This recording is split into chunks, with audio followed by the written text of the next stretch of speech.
Yemen తీరంలో భారీ అగ్ని ప్రమాదం సంభవించింది. సముద్ర తీరంలో ఎల్పీజీని తరలిస్తున్న ఓడలో భారీ అగ్ని ప్రమాదం చోటు చేసుకుంది. ఈ ప్రమాదం నుంచి 27 మంది భారతీయులు సురక్షితంగా బయటపడ్డారు.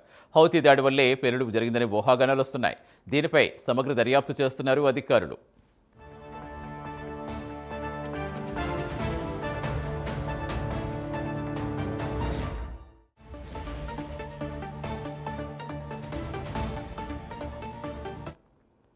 అక్టోబర్ 18న ఒమన్ నుంచి కామరూన్లో జిబౌటీకి బయలుదేరిన ఎంఫీ ఫాల్కన్ అనే ఓడ అడెన్ తీరానికి రాగానే అందులో ఎల్పీజీ ఉండడంతో ఒక్కసారిగా మంటలు రేగాయి.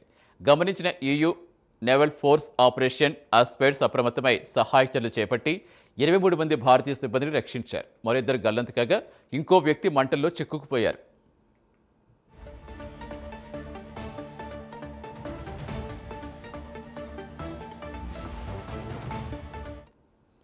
ట్యాంకర్ గ్యాస్తో నిండి ఉండటం, ఇంకా పేలుళ్లు జరిగే అవకాశం ఉండడంతో సమీపంలో ఓడలన్నీ దూరంగా వెళ్లాలని ఆస్పెడ్స్ సూచించింది.